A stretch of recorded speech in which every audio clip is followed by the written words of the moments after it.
Hello again. I'm J. Grace Pennington, independent author and homeschool mom of 4 little girls. Welcome to my series on how to do it all.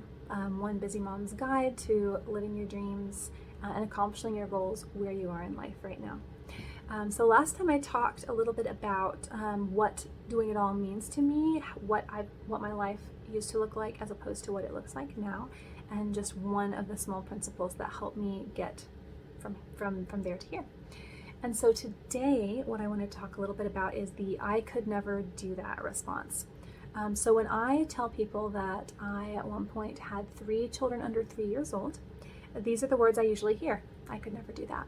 I also hear them when I discuss my intermittent fasting schedule, or when I share the fact that I, a confirmed night owl, get up by 5 a.m. every morning to do my devotions, do my writing, and work out before the aforementioned small children are awake. So all of my children are girls, but in all 4 cases, we did not know that until we actually met them face to face. We waited until birth to find out their gender. And 99% of the time that I communicate that, people have the same response. People say, "Oh, I would love to do that, but I couldn't." And I'm never sure how to respond to that because the only thing that's in my head to say is this: but you could. We give the word "can't" so much power over us. If you can't do something, then you can't. That's that. There's no further discussion or consideration required. I, a human being, can't fly like a bird. I can't turn things into gold with a simple touch. I can't see into the future. So there's really no reason to try, and especially when it comes to flying, I really should not try to do that.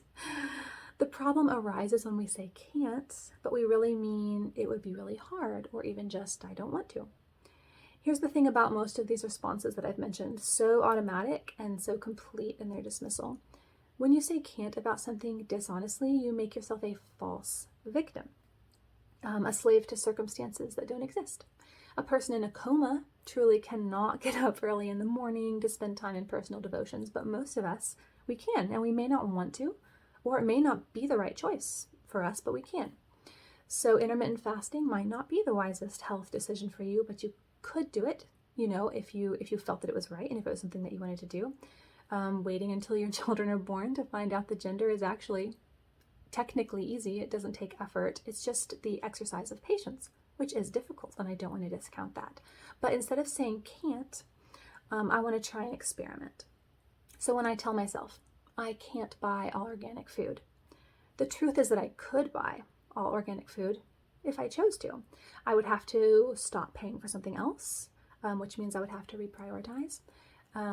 So instead, I'm going to use a statement that is honest and actually gives me power over the situation.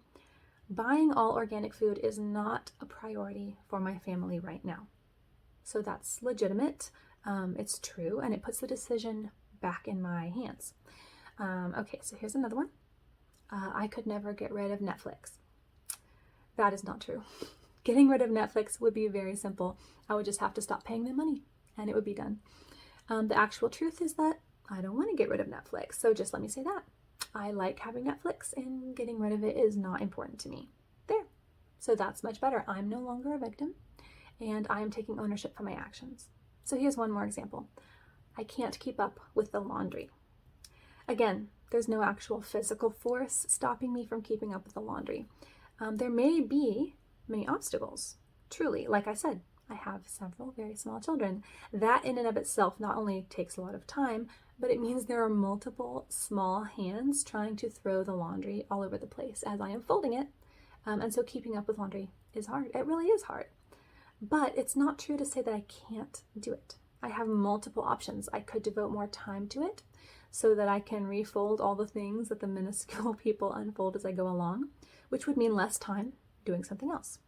I could stay up late and fold it after everyone else has gone to bed. I could hire a babysitter to play with the kids while I get all the clothes washed and dried and put away. I could make some sort of game out of it that will engage the kids so that their participation helps rather than hinders the process, just to name a few ideas. I could also just not do it. I could choose not to keep up with the laundry. That's fine. That's my home. I can run it however is going to work best for us and best for our family. So on reflection, however, I realize that this is something that is important to me. So I can say, keeping up with the laundry is not a priority to me right now. But instead, I'm going to choose to say, keeping up with the laundry is hard, but I'm going to commit to washing and drying and putting away one load every day. That gives me power over what I do and do not accomplish. No excuses, no lies to myself, just honesty and intentionality. And this is a real life example because, like I said in the last video, back when I had just a couple of kids, I would never keep up with the laundry. I did maybe a couple loads a week, and then it would just sit around unfolded and unsorted, and we would just get things out of a pile of clean clothes and hope there was enough clean things in it. Like it was a mess. But I did make that intentional choice a few years ago to say, so I do take a break from a lot of things on Sundays, which I will talk about later in another video. But so 6 days a week, we wash, dry, and put away one load of laundry. And that it can be a challenge, and it does require being intentional, but it also keeps the process manageable. It's been a huge blessing for our family. We always have clean clothes. We always know things are going to get washed when they get put in the washer. And it's also helped create some discipline for my girls, having them take charge of putting away their own laundry now that they're getting a little bit older. So walking through that process of taking charge and choosing my priorities has really worked very practically in my life in that specific area of laundry, which I know is a challenge for every mom everywhere. So go ahead and try this exercise for yourself. Think of something where you've been saying I can't in your life. How could you instead be honest about it? Is it something that you can change to I will, or is it something that you can at least just be honest and say, I don't want to do this right now, or I am choosing, this is not the season for that, or whatever the accurate answer is. Give yourself that real answer instead of making yourself a victim, like I said, to false circumstances or even to real circumstances. You can take ownership by saying, I can, I will, I don't want to, I won't, whatever the truth is, say that truth. Like, be honest with yourself and with the people around you, and that can help clarify something. Sometimes you may find yourself saying it's not a priority or I don't want to, and that will maybe show you that it is something that you want to re-examine and see if there's a way you can prioritize.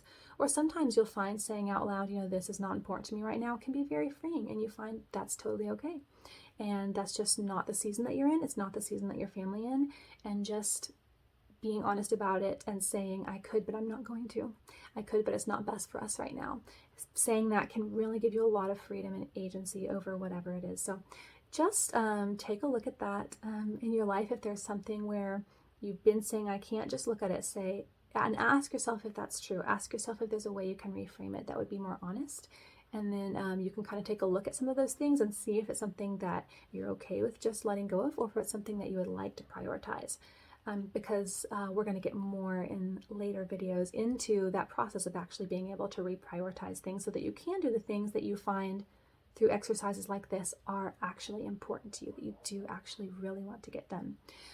So like I said, we'll go into that more later, but in the next video, actually, I'm going to talk a little bit more about how I just really want you to know, like you could approach these videos going, why should I listen to this person? What do they have to say to me? What are their credentials?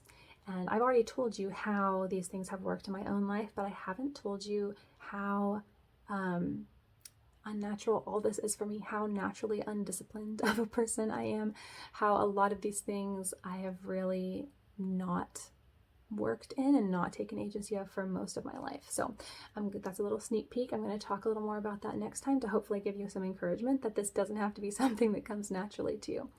And hopefully that also will make you want to hear more of some of the things that I've been able to use practically for me, someone that this doesn't come naturally to, and hopefully it can give you some encouragement that these things could work for you as well. But as with everything else in these videos, if it's something, I want you to just listen to these things, and if it's not something that is going to work for you, feel free to let it go. Not everything is going to work the same way for everyone. So these are some things that have worked for me. So hopefully maybe it'll be something that works for you, or if it's not, maybe it'll be something that kind of spurs some ideas for something else that could work better. Or, maybe it's just something that isn't for you and you can just let that go and not worry about that part. So just kind of doing some self-examination, like I said, is really helpful. Looking at those things in your life, deciding what you want to get out of this process. I really had to do that, and again, I'll go through in some later videos the process of actually sitting down, looking at what you want, and how to actually prioritize. So again, thank you all so much for watching this video, and I'll see you all again soon. Thanks.